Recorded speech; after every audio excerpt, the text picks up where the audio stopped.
Io ero rimasto che per le riprese, allora l'ingresso in aula lo possono fare consiglieri, assessori o dirigenti in caso di provvedimenti. Per le riprese c'è la struttura.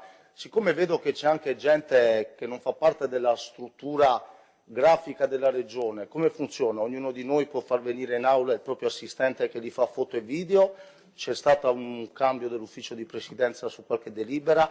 Le chiedo perché, insomma, vedo che qualcuno si fa venire il suo consigliere a farsi il video che viene più bello delle telecamere ufficiali sul web, se è previsto anche io chiederei ai miei di entrare.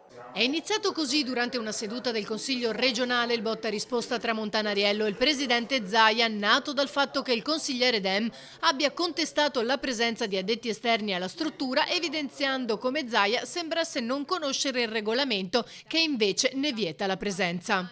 Recepisco l'osservazione, la tratteremo in ufficio di presidenza e daremo una regola per tutti. No, Presidente, non ha capito che c'è già una regola. Forse non ho dono da chiarezza, ho detto che ho capito. Eh sì, però se ha capito e mi dice che faremo una regola per tutti vuol dire che ha fatto finta di capire. Io le sto dicendo, se ha capito, le chiedo a lei, al segretario generale, l'applicazione di regolamento e statuto in materia. Io non ho letto il regolamento. Non sono bravo come te.